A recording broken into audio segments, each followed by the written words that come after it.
धक्कादायक बातमी। अमरावती स्त्री जिल्हा रुग्णालयाला आग लागलेली आहे। या घटनेमध्ये 3 बाळांचा होरपळून मृत्यू झालाय। पहाटे 3:30 वाजण्याच्या सुमारास ही आग लागल्याची माहिती आहे। अमरावतीमधल्या स्त्री जिल्हा रुग्णालयाला आग लागली पहाटे 3:30च्या दरम्यान आणि याच्यामध्ये 3 बाळांचा होरपळून मृत्यू झालाय। स्वप्नील उमाप आमचे प्रतिनिधी या संदर्भातली अधिक माहिती देतील। स्वप्नील, या आगीचे नेमकं कारण काय आणि किती बाळं या ठिकाणी होती?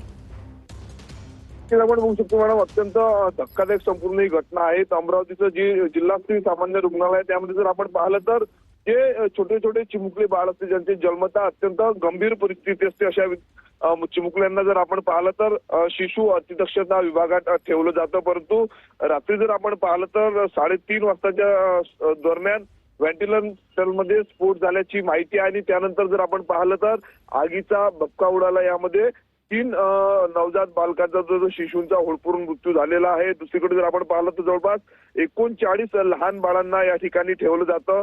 ज्यावेळेस स्फोट झाला त्यानंतर जर आपण पाहतो त्या ठिकाणी ज्या ड्युटीवर जे काही कर्मचारी डॉक्टर नर्सेस असते त्यांनी बाकीच्या बालकांना जे आहे ते बाहेर काढलेलं आहे। त्यापैकी 6 बालकांना सुपर स्पेशालिटी रुग्णालयामध्ये दाखल केलेला आहे। अत्यंत गंभीर प्रकार जो आहे तो आता या ठिकाणी घडलेला आहे। यापूर्वी जर आपण पाहिलं तर राज्यात अनेक ठिकाणी अशाच पद्धतीनं आगीच्या घटना घडलेल्या आहेत नवजात बालकांच्या संपूर्ण या वार्डमध्ये। दुसरीकडे आता अमरावतीतही घटना घडल्याने सरकारी रुग्णालयामध्ये खरं कितपत सुरक्षा आहे असा प्रश्न देखील जो आहे तो या निमित्ताने निर्माण झालेला आहे।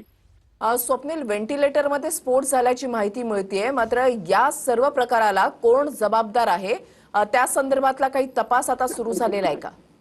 नक्कीच या संदर्भात आता माहिती डॉक्टरांकडून घेतली जात आहे, वरिष्ठांकडून घेतली जात आहे। यापूर्वी जर आपण पाहिलं अनेकदा याच रुग्णालयामध्ये अचानक वीज पुरवठा खंडित झाल्याच्या देखील घटना समोर आलेल्या होत्या। अनेकदा रुग्णांना गैरसोयीला सामोरं जावं लागत होते। आता अचानक त्या पद्धतीनं व्हेंटिलेटरचा स्फोट झाला याची कारणे जी आहेत ते शोधली जाणार आहेत।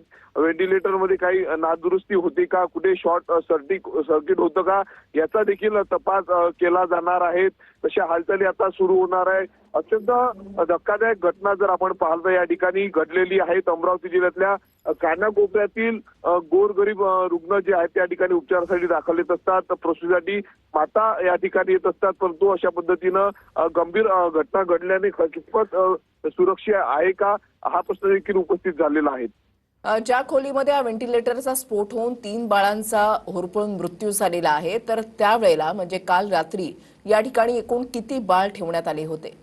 जवळपास 39 बाळ जे आहेत त्या संपूर्ण वार्डमध्ये असल्याची माहिती आलेली आहे। जेव्हा ही घटना घडली त्यानंतर या काही बाळांना जे आहे ते सुरक्षित दुसऱ्या ठिकाणी देखील हलवण्यात आलेलं आहे। त्यापैकी 6 बालकांना सुपर स्पेशालिटी रुग्णालयात या ठिकाणाहून नेण्यात आलेलं आहे। मोठ्या प्रमाणावर या संपूर्ण अतिदक्षता विभागामध्ये जर आपण पाहिलं छोट्या छोट्या बालकांवर जे आहेत ते उपचार सुरू असतात, जे गंभीर असतात जन्मतात त्यांच्यावर या ठिकाणी उपचार सुरू असतात। या आगीची झळ रुग्णालयामधल्या इतर भागांना देखील बसलेली आहे का? नाही, नक्कीच जेव्हा आग लागली त्यानंतर जर आपण पाहतो तात्काळ त्या ठिकाणी जे कर्तव्यावर कर्मचारी होते त्यांनी आग विझवण्याचा प्रयत्न केला। त्यानंतर अग्निशामक दलाला देखील पाचारण करण्यात आले। परंतु या संपूर्ण आगीमुळे जर आपण पाहतो या भागात व्हेंटिलेटर जे आहे ते वाढमध्ये मोठं नुकसान झालं। परंतु भीतीचं वातावरण जे आहे ते संपूर्ण या घटनेनंतर या ठिकाणी पसरलेलं आहे। नवजात शिशु सुरक्षित आहे का असा प्रश्न देखील या निमित्ताने विचारला जात आहे। काही वर्षापूर्वी जर आपण पाहतो याच अमरावती शहरामध्ये पीडीएमसी मध्ये देखील जर आपण पाहतो अशी आगीची घटना घडली होती, त्यामध्ये देखील काही बालकांचा होरपळून मृत्यू झालेला होता। अतिशय धक्कादायक प्रकार म्हणावा लागेल। धन्यवाद स्वप्नील, दिलेल्या सविस्तर माहितीसाठी। अपडेट्स सातत्याने तुमच्याकडून जाणून घेणार आहोत।